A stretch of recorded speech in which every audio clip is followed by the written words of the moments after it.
Welcome back to my YouTube channel. इसके पहले वाले पार्ट में हमने डिस्कस किया था बायोमोलिक्यूल्स की इंट्रो के बारे में। बहुत सारी बेसिक चीज़ें हमने पढ़ ली थी। माइक्रोमोलिक्यूल्स है ना, माइक्रोमोलिक्यूल्स हो गया, मैक्रोमोलिक्यूल्स हो गया, सब हमने डिस्कस कर लिया था, है ना। और लिपिड्स भी हमने डिस्कस किया था। उसके बाद हम डीएनए और आरएनए के बारे में बता चुके थे, उसके बेसिक के बारे में बता चुके थे, और हम मेटाबोलाइट्स को स्टार्ट करने वाले थे। ठीक है, सो विदाउट वेस्टिंग इस time let's start the video with the metabolites. तो मेटाबोलाइट्स क्या होता है उसको पहले बता देते हैं। तो वह मेटाबोलाइट्स होता क्या है, ठीक है। मेटाबोलाइट्स क्या होते हैं? ए सब्सटेंस फॉर्म्ड और नेसेसरी फॉर मेटाबॉलिज्म और मेटाबोलाइट्स, है ना। ये क्या है, दो टाइप के होते हैं। पहले तो देख लो मतलब क्या होता है कि जो मेटाबोलाइट्स होते हैं ना, वो ऐसे सब्सटेंस या ऐसे चीज़ें होती हैं जो कि मेटाबॉलिज्म के लिए ज़रूरी होती हैं, उन्हीं को हम मेटाबोलाइट्स कहते हैं। ठीक, ये दो टाइप के होते हैं, primary metabolites and secondary metabolites. तो प्राइमरी मेटाबोलाइट्स क्या होता है? Directly involve in growth, development and reproduction, यानी कि हमारे शरीर में होने वाली इन सब प्रक्रियाओं के लिए डायरेक्टली इन्वॉल्व होते हैं उसमें, ठीक है।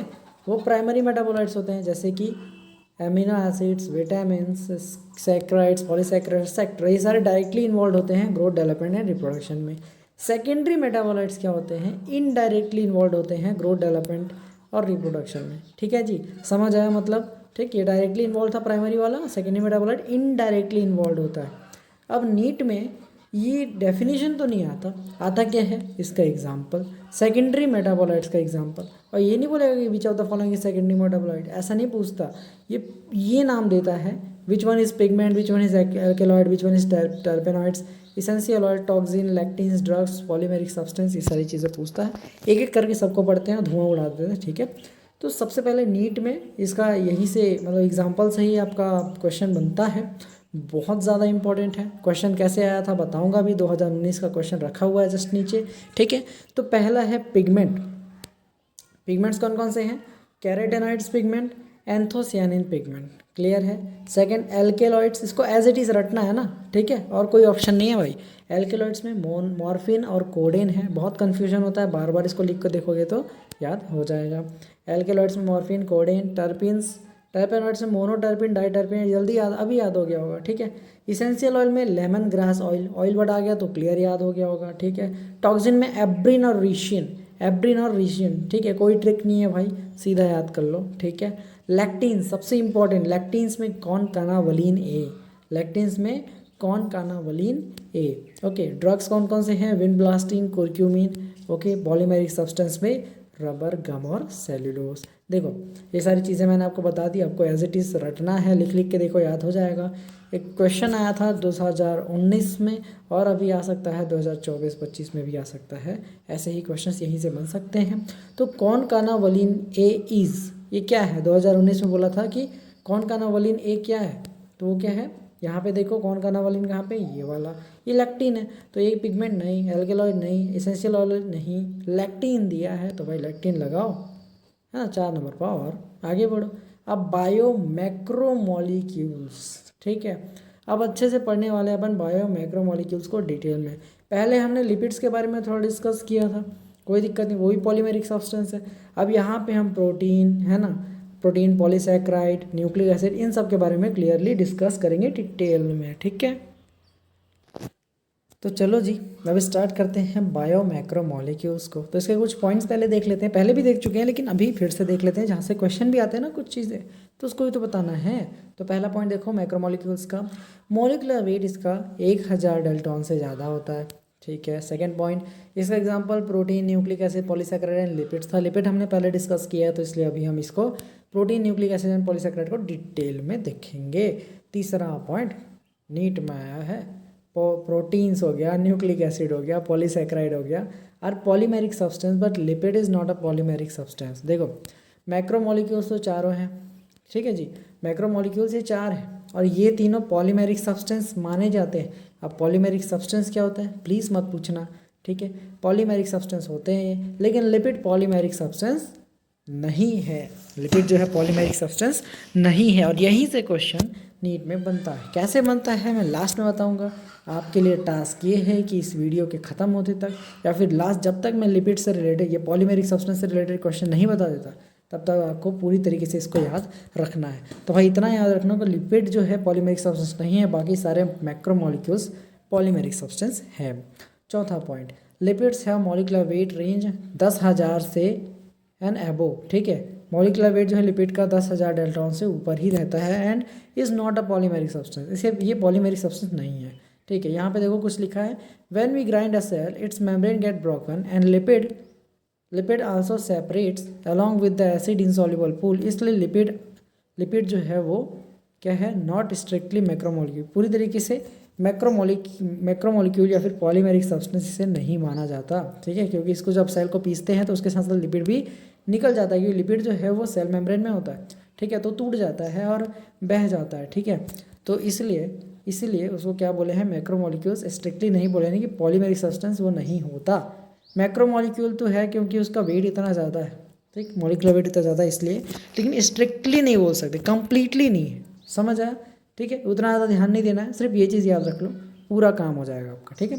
पांचवा point, acid soluble pool represent cytoplasmic composition, cytoplasm को ही एसिड सॉल्युबल पूल बोला जाता है, इतना बस जान लो, ठीक है। अब आगे हम पहला मैक्रोमोलिक्यूल यानी प्रोटीन को स्टार्ट करते हैं। तो प्रोटीन्स को अब स्टार्ट करते हैं। प्रोटीन्स क्या होता है, दे आर हेट्रोपॉलीमर, मतलब कोपॉलीमर, ठीक है, यानी कि जो एक से ज़्यादा डिफरेंट मोनोमर से मिलकर प्रोटीन क्या है, प्रोटीन दे आर हेट्रोपॉलीमर मतलब कोपॉलीमर, यानी कि एक से ज़्यादा डिफरेंट मोनोमर से मिलके बना हुआ है, तो इसलिए हम इसको हेट्रोपॉलीमर कहते हैं, ठीक है। यानी डिफरेंट मोनोमर से बना हुआ, इसलिए इसको हम हेट्रोपॉलीमर कहते हैं, किसको, प्रोटीन्स को। प्रोटीन्स आर पॉलीपेप्टाइड, बता चुका हूँ पॉलीपेप्टाइड का मतलब क्या होता है पहले, ठीक है। तीसरा point, they are linear chains of amino acids linked by peptide bonds, ठीक है। देखो जी, मैंने पहले बताया था आपको कि जो प्रोटीन्स होते हैं वो पेप्टॉन से बनते हैं या एमिनो एसिड से बनते हैं। तो एमिनो एसिड बहुत सारे एक दूसरे से कंबाइन होके, ठीक है, बनाते हैं क्या, प्रोटीन। बताया था कोडॉन वगैरह, एंटी कोडॉन वगैरह, है ना, बहुत सारे कॉन्सेप्ट पढ़ाए थे ना पहले। तो बहुत सारे एमिनो एसिड मिलके एक प्रोटीन का फॉर्मेशन करते हैं, ठीक है, कोड करते हैं किसी प्रोटीन के लिए, एमिनो एसिड के लिए। बता चुका हूँ पहले मैं, कोडॉन से एमिनो एसिड बनता है, एमिनो एसिड से प्रोटीन बना है, क्लियर है, ठीक है। और वो सब अमीनो एसिड जुड़ते किससे हैं, पेप्टाइड बॉन्ड से, ठीक है जी, ओके। चौथा पॉइंट देखते हैं, इसेंशियल अमीनो एसिड्स कौन कौन से हैं, ठीक।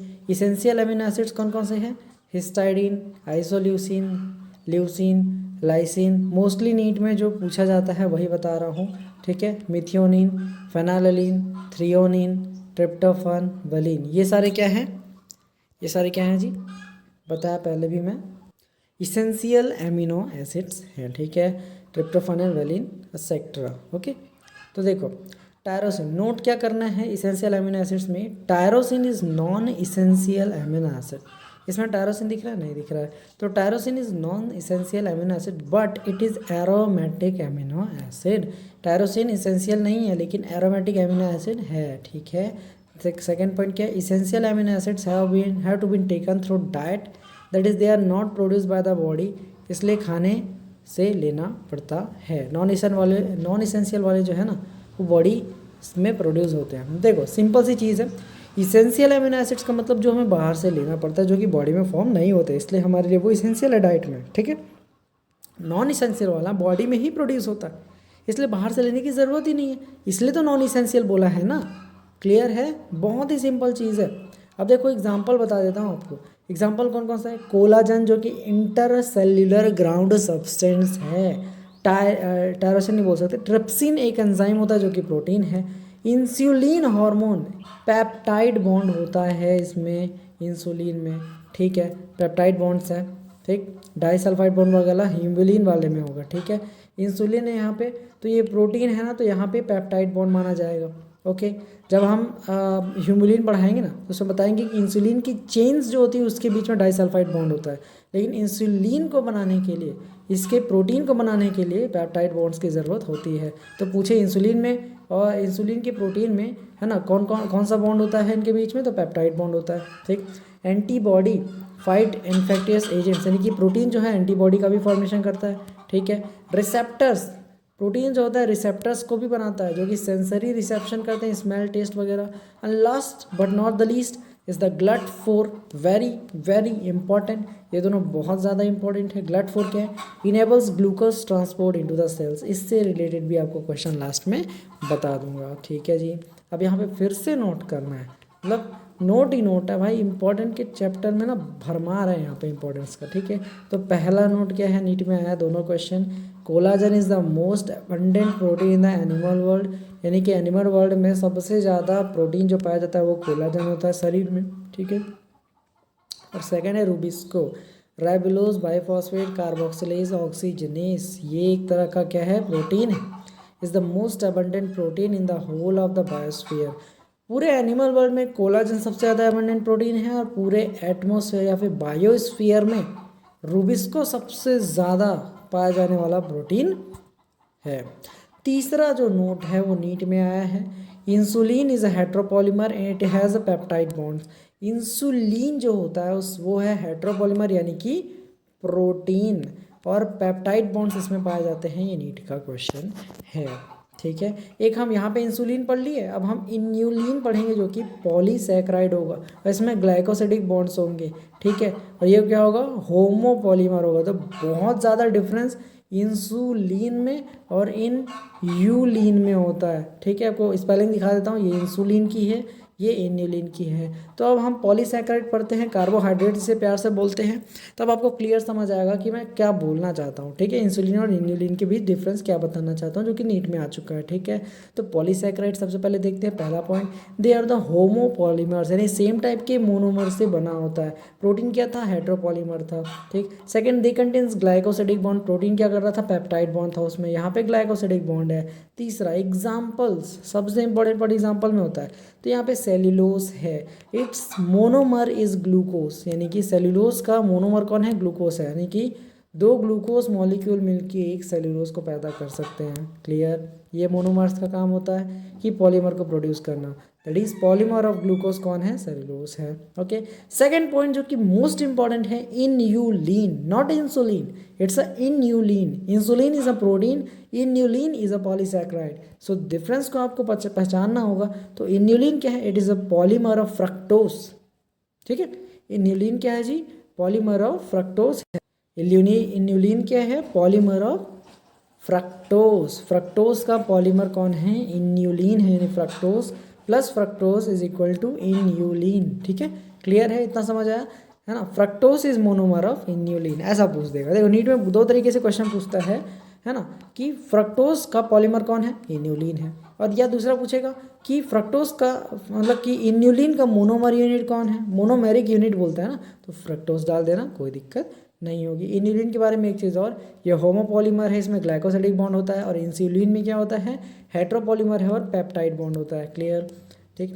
तीसरा पॉइंट देखते हैं, starch has helical structures which can hold I2 molecules and form starch I2 bond which is blue in colour. देखो स्टार्च में कुछ हेलिकल स्ट्रक्चर्स होते हैं, इसमें I2 मॉलिक्यूल्स आगे फंस जाते हैं, जिसके कारण स्टार्च I2 का फॉर्मेशन होता है, और ये ब्लू कलर देता है पूरे के पूरे स्ट्रक्चर को, ये स्टार्च के मॉलिक्यूल को, ठीक है। सेल्यूलोस में से कोई हेलिकल्स नहीं पाए जाते, इसलिए ये I2 को होल्ड नहीं कर सकता, ब्लू कलर वगैरह नहीं देगा।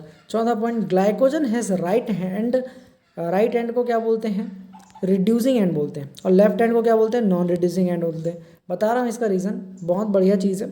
ग्लाइकोजन में राइट हैंड्स को बोलते हैं रिड्यूसिंग एंड, लेफ्ट हैंड को बोलते हैं उसका नॉन रिड्यूसिंग एंड, ठीक है। ये चीज़ें बस जानने वाली हैं, ज़्यादा कुछ नहीं है, ठीक है। क्वेश्चन जहाँ से आएगा बता दूंगा मैं। Starch, glycogen, cellulose, polymer of glucose, यानी देखो ग्लूकोज मोनोमर है, स्टार्च का, ग्लाइकोजन का, सेल्यूलोज का। दूसरी तरीके से क्वेश्चन कैसे बनेगा कि स्टार्च, ग्लाइकोजन और सेल्यूलोज सभी पॉलीमर है ग्लूकोज के, क्लियर है। अब सबसे इंपॉर्टेंट पॉइंट, यहाँ से नीट में क्वेश्चन बहुत बार पूछे गए हैं, सीधा पूछता है विच of the following is non reducing sugar. आपको ज़्यादा पहचानने की ज़रूरत नहीं, सब याद करने की ज़रूरत नहीं है, ठीक है। सिर्फ तीन चीज़ें याद रखो, SRT, ठीक है, तीन ही चीज़ें याद रखना है, SRT, ठीक है। शाहरुख खान बनेगा, क्या बनेगा, तात्या टोपे किसी मूवी में, ठीक है, या फिर शाहरुख खान को पहनाएंगे टोपी, SRT, ठीक है। नहीं, शाहरुख खान जो है, शाहरुख टोपीबाज है, ठीक है, शाहरुख टोपीबाज है। SRT, ठीक है, SR और T। S for sucrose, R for raffinose, T for trehalose. फिर से देख लो, S for sucrose, R for raffinose, T for trehalose. जैसे भी याद करना है न्यूमोनिक बना के आप याद कर लेना, SRT। ये तीनों नॉन रिड्यूसिंग है, बाकी जो भी बच गया वो रिड्यूसिंग है। मोस्ट IMP एग्जाम्पल है, सबसे ज़्यादा यही पूछा जाता है, SRT, सुक्रोस, रेफिनोस, ट्री हेलोस, जो कि नॉन रिड्यूसिंग शुगर है, बाकी सब बच गया वो रिड्यूसिंग शुगर है। यही तीनों में से कोई ऑप्शन नहीं रहेगा, इसको टिक करना, आगे बढ़ना, आंसर आ जाएगा। ठीक, 5वां पॉइंट, केमिकली मॉडिफाइड शुगर कौन कौन से होते हैं? Glucosamine, glucosamine and N acetyl galactosamine. ठीक है, ग्लूकोज एमाइन, गैलेक्टोस एमाइन, समझ रहे हो, यानी कि एमिनो ग्रुप जुड़ गया इसमें, इसलिए इसको क्या बोलेंगे? मॉडिफाइड शुगर बोलेंगे। क्या बोलेंगे? मॉडिफाइड शुगर, जिसमें कुछ कंपाउंड्स को जोड़ा गया है अलग से। ठीक है, अब देखो छठा पॉइंट देख लेते हैं, कहाँ पे है ये वाला। ठीक है, छठा पॉइंट पॉलीसैकेराइड का, plant cell wall paper made from plant pulp. ठीक है, प्लांट का सेल वॉल हो गया, पेपर हो गया, ये सब किससे बनता है? प्लांट के पल्प से बनता है। ठीक है, और कॉटन फाइबर्स, ठीक है, all made up of cellulose, यानी कि जितने भी प्लांट का सेल वॉल हो गया, पेपर हो गया जो प्लांट पल्प से बनता है, कॉटन फाइबर्स, सारे के सारे सेल्यूलोज से मिलके बने होते हैं। क्लियर है?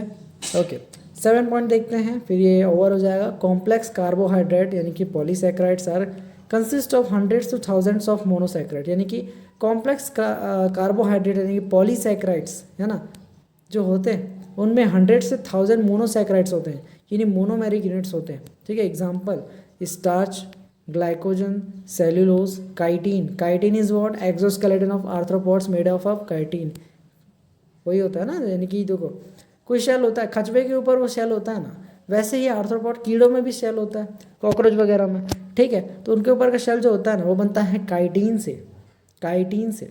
क्लियर? जो क्या होता है? कॉम्प्लेक्स पॉलीसैकेराइड होता है। ओके, अब नोट क्या करना है भाई?